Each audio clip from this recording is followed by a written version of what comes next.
4 बंदी लाए गए हैं महाराज।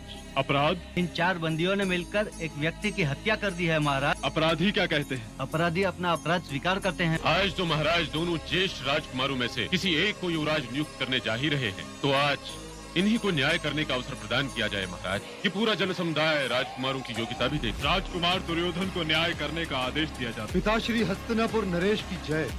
तुम्हारे विचार से इन 4 बंदियों को क्या दंड मिलना चाहिए? इसमें विचार करने की क्या आवश्यकता है महाराज? शताब्दियों से हमारे यहाँ परंपरा चली आ रही है कि हत्या करने वाले को मृत्यु दंड दिया जाता है। आदेश दिया जाता है कि इन 4 अपराधियों को। क्षमा चाहता हूँ महाराज, आपने ज्येष्ठ कुंती पुत्र युधिष्ठिर को न्याय करने का अवसर प्रदान नहीं किया महाराज। परंतु न्याय तो हो चुका है विदुर। फिर भी महाराज न्याय करने का अवसर तो मिलना ही चाहिए। तो यही सही, वत्स युधिष्ठिर को आज्ञा दी जाती है। ज्येष्ठ पिताश्री हस्तिनापुर नरेश की जय हो। दंड देने से पहले मैं अपराधियों का वर्ण और जाति जानना चाहता हूँ। अपराधी अपनी अपनी जाति बताएं। मैं शूद्र हूँ महाराज। मैं वैश्य हूँ। मैं क्षत्रिय महाराज। मैं ब्राह्मण हूँ। न्याय के नियमों के अनुसार शूद्र अपराधी को 4 वर्ष कारागृह में बिताने का दंड दिया जाए, वैश्य को 8 वर्ष और क्षत्रिय को 16 वर्ष।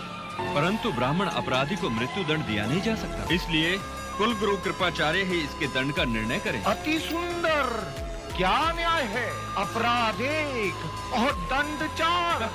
अपराध 1 नहीं है मामा जी। शूद्र का अपराध एक अज्ञानी का अपराध, इसलिए केवल 4 वर्ष। परंतु वैश्य अपराधी उतना अज्ञानी नहीं, इसलिए उसका दंड दूना हो गया। और क्षत्रिय जो समाज का रक्षक है, यदि वही हत्या का अपराधी हो तो उसका दंड वैश्य की अपेक्षा दूना होगा। ब्राह्मण तो ज्ञानी है, उसने जानते बूझते एक मनुष्य की हत्या की, उसका अपराध सबसे भयंकर है। सबको एक ही तुला में तोलना न्याय नहीं, अन्याय है। अब मैं महाराज से ये प्रार्थना करता हूँ तो ये घोषित कर दें कि वो युवराज किससे नियुक्त करना चाहते हैं। मैं पिताश्री से ये प्रार्थना करता हूँ कि वो शंख बजाकर ज्येष्ठ पांडुपुत्र युधिष्ठिर को युवराज बनाने की घोषणा कर दें।